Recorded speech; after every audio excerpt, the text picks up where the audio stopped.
aquilo no céu? É o fim do mundo!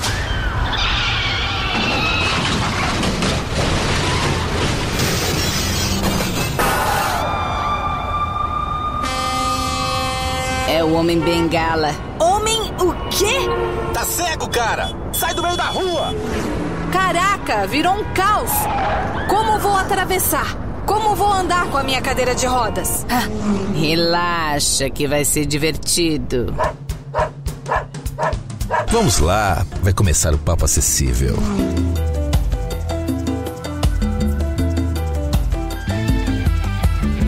Tranquilo, tranquilo! Eu sou o Fernando Scalabrini, está começando mais um Papo Acessível. Eu estou aqui com ela, diretamente das areias cariocas. Ela que está fazendo cafuné no Cristo. Ela, Renatinha Fonseca. Fernando Scalabrini, tô me sentindo tão solitária hoje. Nossa. Hoje não tem piada. É verdade, é verdade. É uma tristeza isso, gente. Como nós vamos rir daquelas piadas maravilhosas. Pode crer. O editor, põe musiquinha do Hulk aí, aquela musiquinha triste, solitária. Papo Acessível, a nossa visão do mundo. E hoje temos uma convidada muito especial, diretamente de São Bernardo do Campo. Ela que é arquiteta, especialista em acessibilidade. Seja muito bem-vinda, Renata Lilian de Oliveira. Boa tarde, Fernando. Boa tarde, Renata. Xará. Muito obrigada pela oportunidade. Nós é que agradecemos. Imagina, a gente que agradece. Antes de começar o papo hoje, Renata, eu vou chamar a Rê do Papo Acessível de Rê e você de Renata pra não confundir, senão o locutor se confunde todo. Antes de começar o papo de hoje, eu queria perguntar pra você se você quer fazer algum jabex, né, como a gente fala aqui sempre. O espaço é teu, pode divulgar seus contatos, seu site, seu Instagram, seu trabalho, fica à vontade. Meu Instagram, pra quem quiser seguir, é RL Arquitetura Acessibilidade. Lá eu falo de acessibilidade em arquitetura, sobre as deficiências, é um pouquinho de tudo, que eu acho que vem da conscientização das pessoas, né? Vem todo um trabalho de conscientizar para depois trazer para o espaço. Maravilha, maravilha. Você sabe qual é a nossa visão do mundo? Papo Acessível.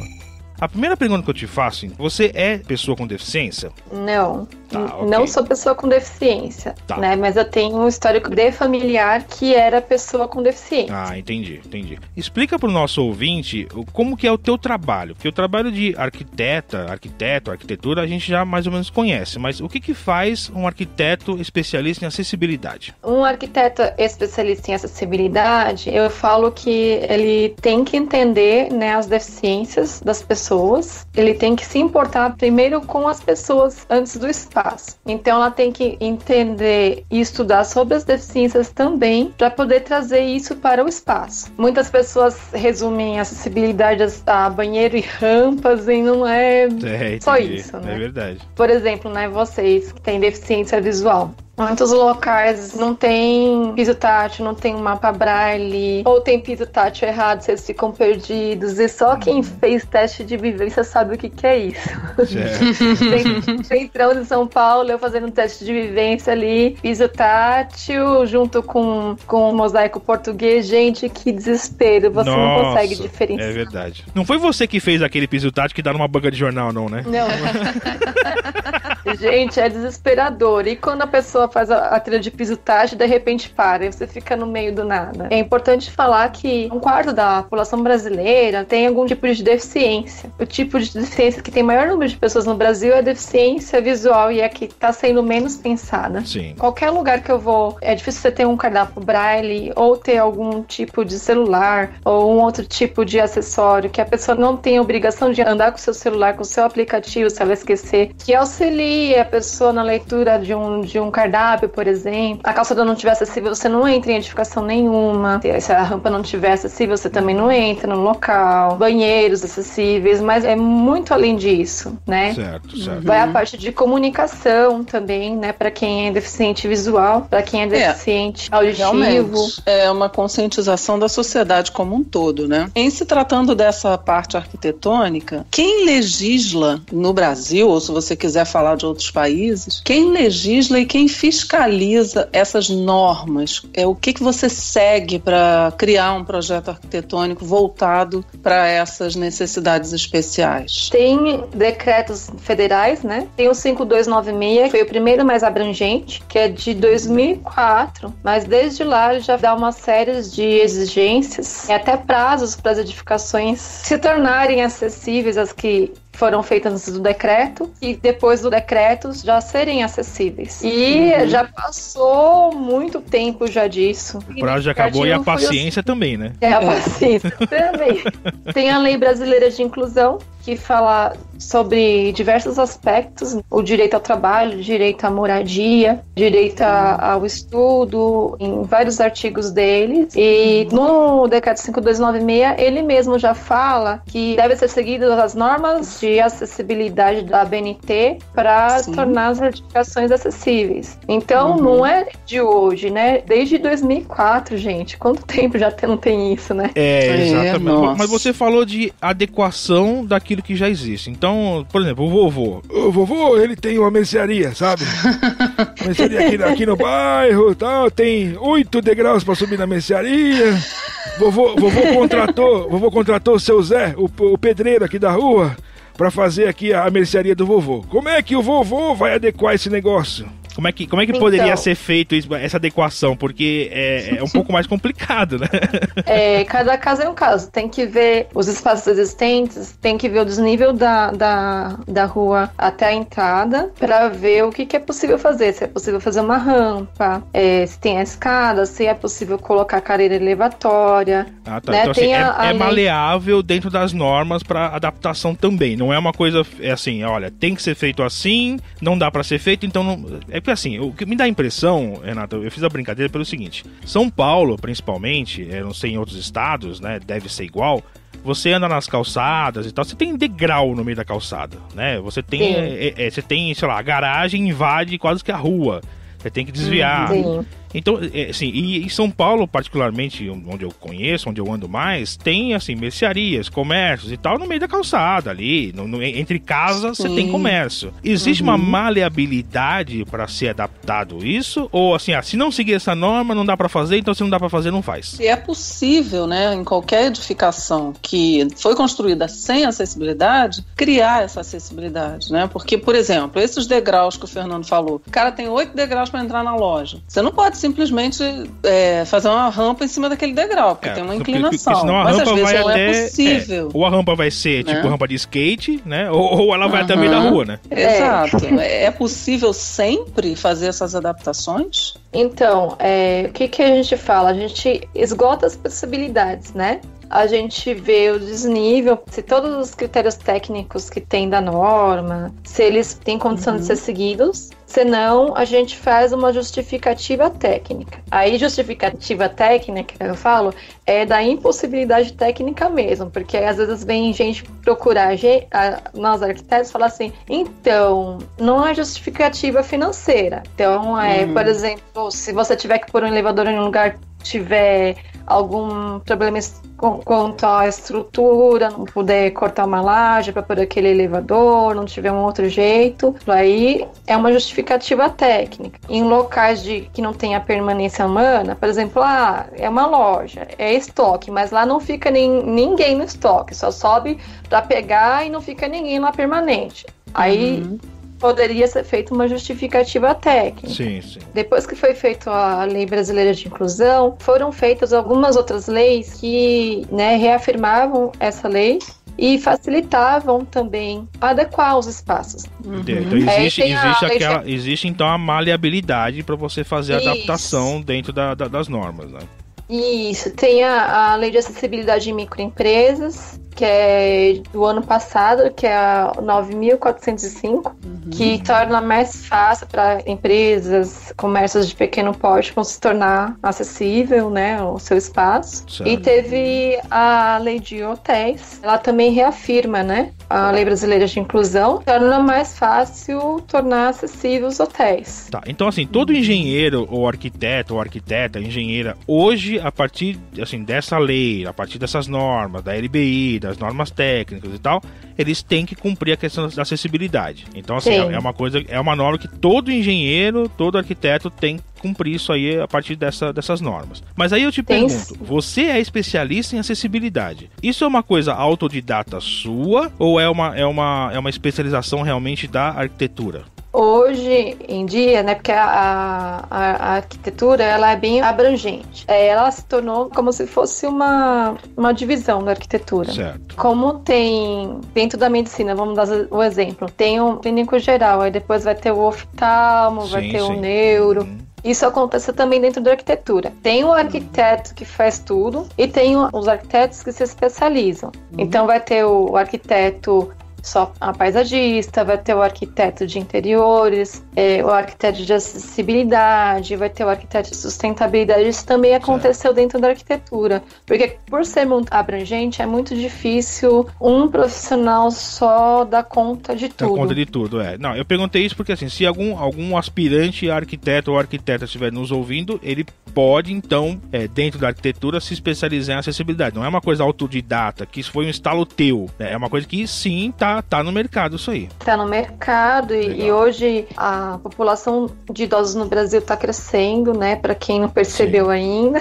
Inclusive, os idosos hoje são maioria em relação às crianças, né? Isso. No censo de 2017, a população de idosos no Brasil estava equivalendo a 13,5% da população, né? E daqui a 10 anos, pela projeção do IBGE, vai chegar a 17,4% da população brasileira. E em 2042, vai pular e vai chegar a quase um quarto da população, 4,5%. Então, é bastante. Então, se você for somar, a grosso modo, hoje nós já temos quase um quarto da população com algum tipo de deficiência. Daqui, em 2042, vai ter mais um quarto da população idosa. Então, metade da população vai precisar, né, precisar de auxílio, metade da população vai precisar de acessibilidade, né? E se a gente não começar a pensar agora no desenho universal, lascou, né?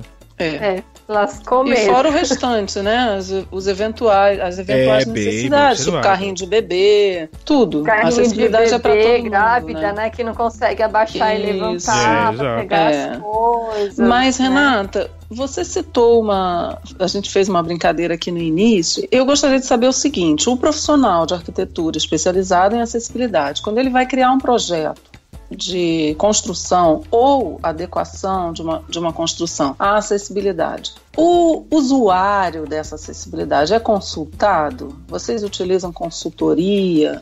Ou isso... Quer dizer, porque quando você diz que um piso tátil é construído e dá em nada, não teve consultoria do cego para fazer esse piso tátil. Sem dúvida, né? Ou foi o cego que construiu, né? Ou não tem consultoria, ou o arquiteto era cego, né? Então. Nem do cego, nem do arquiteto especialista, né? Ah, sim. Então, nesse caso, não teve um especialista envolvido, né? Só ouviu falar no piso tátil, comprou a borracha, colou lá e tudo bem. É que tem gente assim, que acha que lendo a norma vai entender. Não adianta decorar a norma se você não entende as deficiências. A necessidade real, né? Exato. A necessidade que essas pessoas têm. E para fazer o treinamento das pessoas com deficiência visual, eles usam as coisas que tem na NBR 9050 e na 16537, que é de piso tátil. Porque a comissão que faz essas normas para acessibilidade tem tanto técnicos, né? Tem arquitetos, tem engenheiros e tem pessoas com deficiências também lá. É muito importante a gente falar isso, que nessa comissão tem, né? Eu conheço algumas pessoas que fazem parte. Tá, mas não assim, faço na parte, comissão, né? tem, mas você, ao fazer um projeto, você contrata consultoria de pessoa com deficiência ou não é necessário porque na norma já teve a consultoria? Na norma já teve a consultoria. Se a pessoa já tem a expertise de ser uma especialista em acessibilidade, já estudou a norma, já fez cursos, ela já tem o conhecimento, que na norma já tem essa consultoria. Quando eu vou fazer o projeto, o laudo de acessibilidade, eu procuro também escutar as pessoas com deficiência. Porque, sim, isso é importante. Sim, eu ia perguntar isso também. Porque o que acontece? A norma, ela abrange o maior número de pessoas com deficiência. Mas não abrange todas as deficiências. Por exemplo, pessoas com nanismo não está abrangendo muito bem na norma. Eles estão fazendo uma revisão. Tem alguns determinados tipos de deficiência que eles não abrangem. Eles procuram abarcar o maior número de pessoas possíveis, né? Certo. Com a NBR 9050. Então, quando eu vou fazer, por exemplo, uma residência, eu procuro conversar com os familiares, com o deficiente, né, com a pessoa com deficiência, para ver quais as dificuldades que ele tem, para trazer isso para o espaço dele. Entendi. Não necessariamente numa residência eu tenho que colocar tudo que tem ali na norma. Eu tenho que... não, claro, até porque vai da necessidade dos moradores também, né?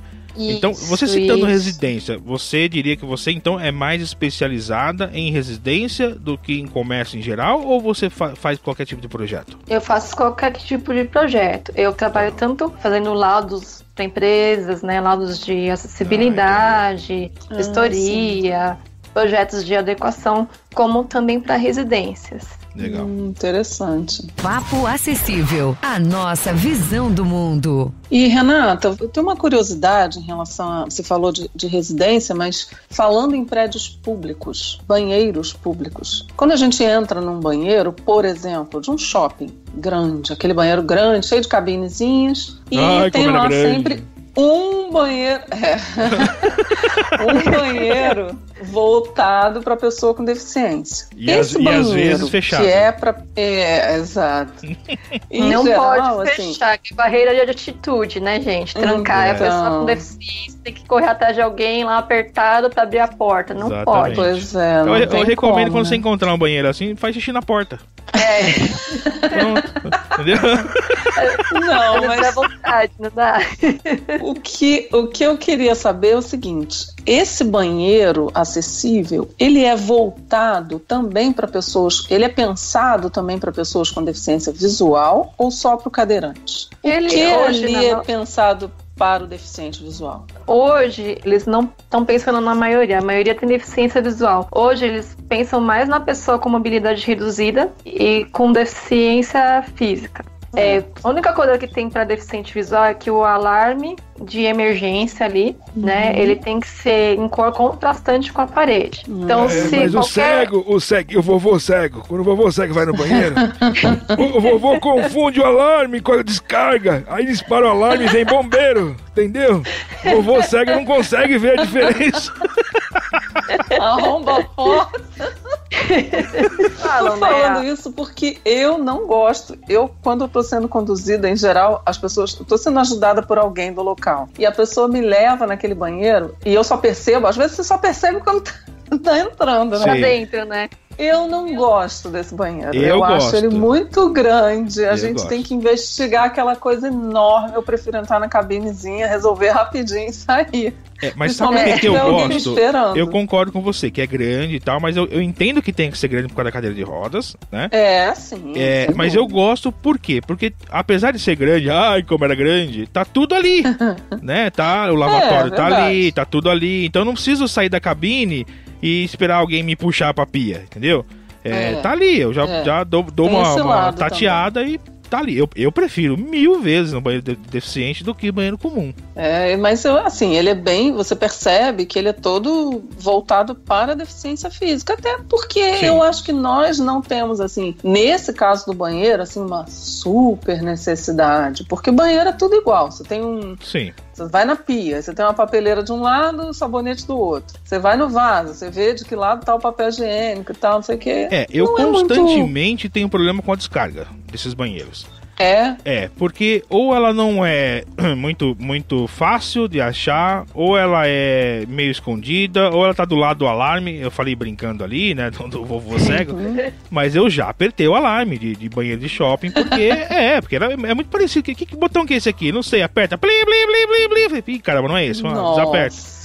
Quer dizer... É que assim, o alarme tem que estar a 40 centímetros do chão no máximo, né? Que eles falam. Porque se a pessoa cair, ela pode acionar. Esse alarme não tava, não? Não tava. Esse alarme devia estar 1,5 metro do chão, no mínimo. Não pode ter, né? Eu já peguei a altura de interruptor, né? Na mesma altura de interruptor, na mesma altura de válvula de descarga. Não pode, gente. Não pode, não. Então, inclusive, esse aí tava do lado da descarga. Não pode. Aí eu fiquei pensando assim, falando sério, pensa na cena. O deficiente físico entra no banheiro, ele senta, tá? Aí dá um problema. Como é que ele aperta o alarme que tá atrás da cabeça dele? Não dá.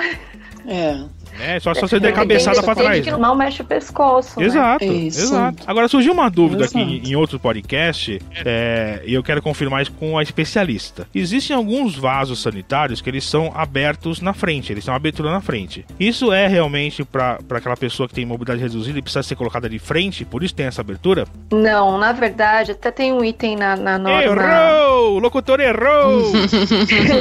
na NBR 9050, a versão de 2015, ela já deixa bem claro, né, que antes, nas anteriores, ela não deixava claro. Ela fala que não é permitido o uso desse vaso em banheiro acessível. Ele é para uso só hospitalar mesmo, né? Em caso que a enfermeira tenha que ajudar a pessoa a se fazer a sua higiene, mas em banheiro acessível não pode. Não, tudo bem, mas assim, podendo ou não podendo, ele é pra pessoa ser colocada de frente. Seria isso? Ah, tá. Então o locutor não errou! Entendi.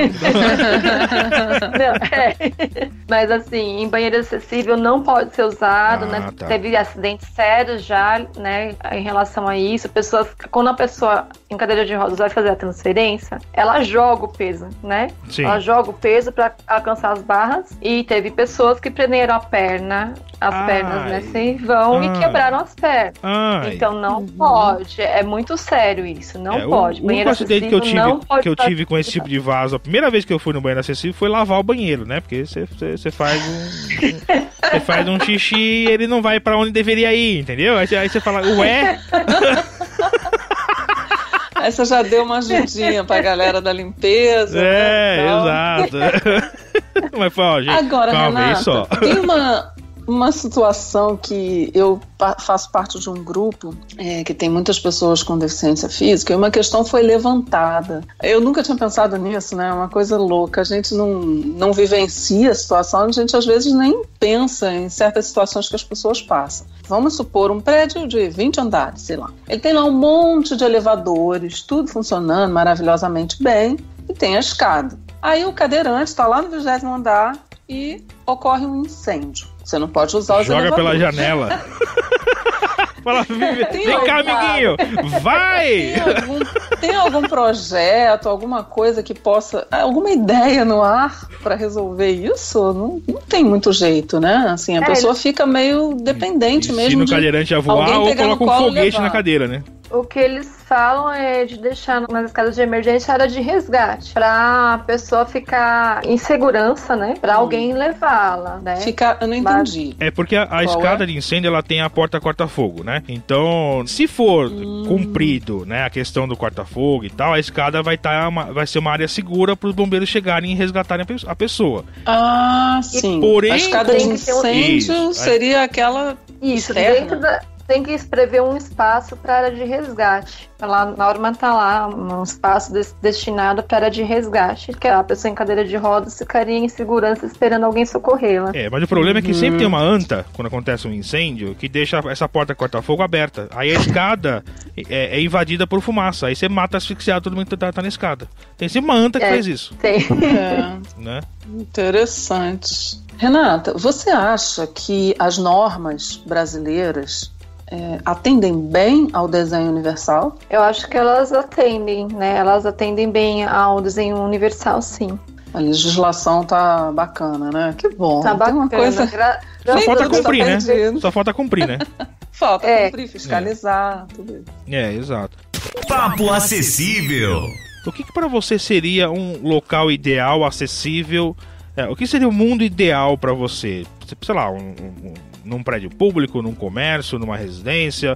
Residência eu não digo porque a residência vai de acordo com a necessidade de cada um, né? Mas num comércio, num prédio público, o que seria o ideal para você? Você fala, bom, desse jeito, dessa forma, seria ideal, seria totalmente acessível, atenderia todo mundo. Não tô falando em questão técnica. Eu entrei no estabelecimento, o que eu deveria ver, sentir, para que ele atendesse a todos? Falou que começa sempre da calçada para dentro. Então, tem uma calçada em nível ou com a inclinação que fala, né, na norma. Inclinação da rua para o comércio ou para a edificação de no máximo 3%. não ter obstáculo para entrar, ter a identificação dos ambientes todos, né? Não só visualmente, mas ter a placa lá em braille, o texto em alto relevo, para as pessoas com deficiência visual saberem onde elas estão entrando, ter circulações que permitam as pessoas em cadeira de rodas. Eu falo em cadeira de rodas porque eu falo, a grosso modo, são as que ocupam mais espaço para fazer tudo. Sim. Então,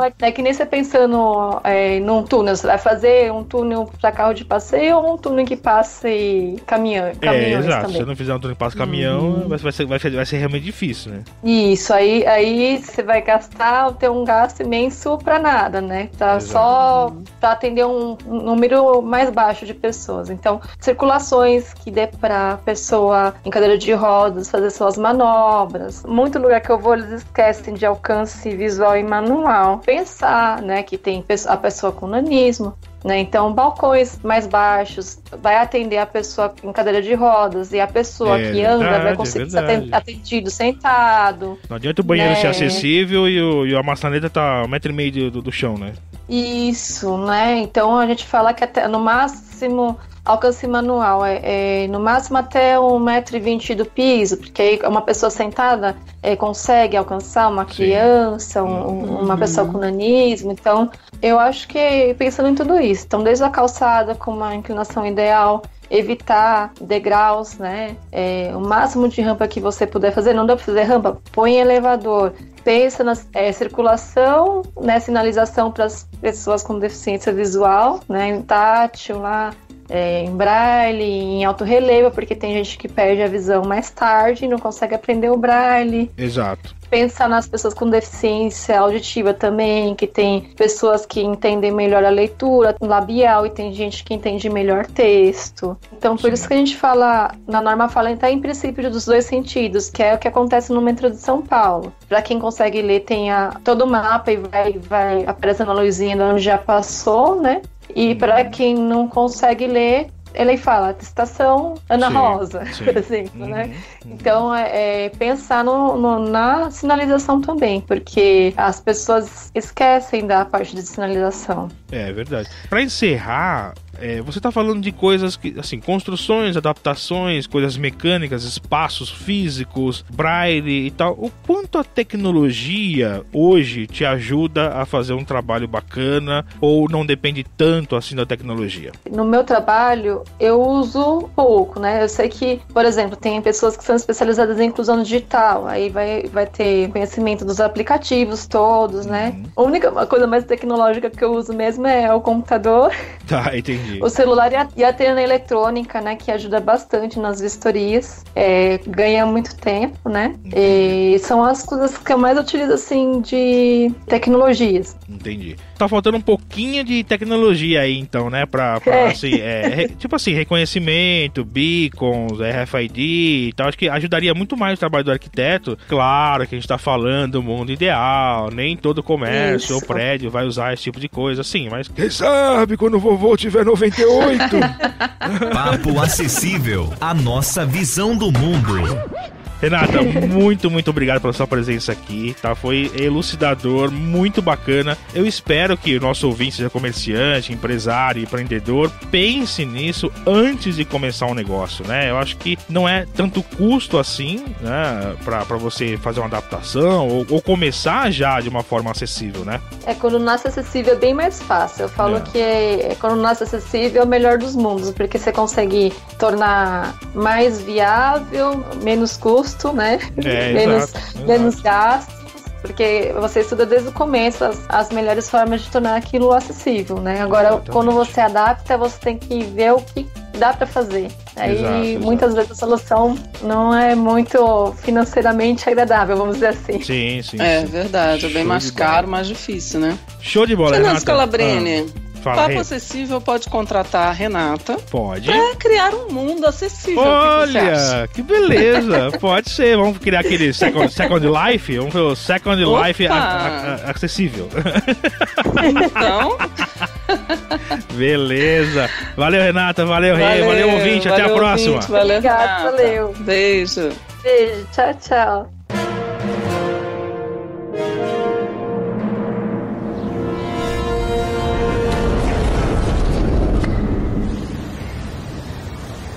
Eu disse que ia ser divertido. Ah, eu quero fazer isso mais vezes.